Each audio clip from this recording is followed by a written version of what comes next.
हे तानी पीस दे तू हमारी ननदिया, थोड़ी सी मेहदिया ना। हे तानी पीस दे तू हमारी ननदिया, थोड़ी सी मेहदिया ना। तोहरे भैया के पठौली मोती झील से मंगौली, तोहरे भैया के पठौली मोती झील से मंगौली, मोती झील से मंगौली, मोती झील से मंगौली। तोहरे भैया के पठौली मोती झील से मंगौली, जेह में लागी गईले 5 गो नगदिया, थोड़ी सी मेहदिया ना। जेह में लागी गईले 5 गो नगदिया, थोड़ी सी मेहदिया ना। हे तानी पीस दे तू हमारी ननदिया, थोड़ी सी मेहदिया ना। हे तानी पीस दे तू हमारी ननदिया, थोड़ी सी मेहदिया ना।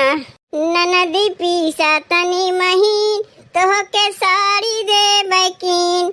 ननदी पीसा तनी महीन, तोहके साड़ी दे बकीन, तोहके साड़ी दे बकीन, तोहके साड़ी दे बकीन। ननदी पीसा तनी महीन, तोहके साड़ी दे बकीन। हमरे होत बाटे कामर में दरदिया, थोड़ी सी मेहदिया ना। हमरे होत बाटे कामर में दरदिया, थोड़ी सी मेहदिया ना।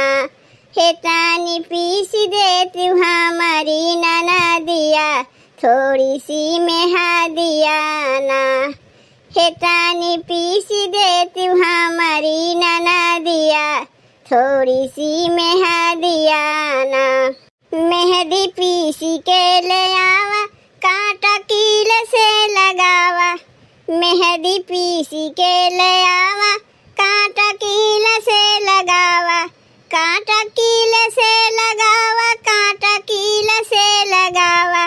मेहंदी पीसी के ले आवा, कांटा कील से लगावा। हाथ रचदा तू बैठी के पलंगिया, थोड़ी सी मेहदिया ना। हाथ रचदा तू बैठी के पलंगिया, थोड़ी सी मेहदिया ना। हे तानी पीस दे तू हमारी ननदिया, थोड़ी सी मेहदिया ना। हे तानी पीस दे तू हमारी ननदिया, थोड़ी सी मेहदिया ना। अब भैया बहनी कजरी गीतिया कैसन लाग? अगर अच्छा लाग हो तो वीडियो को लाइक कर दियो, चैनल को सब्सक्राइब कर दियो भैया बहनी।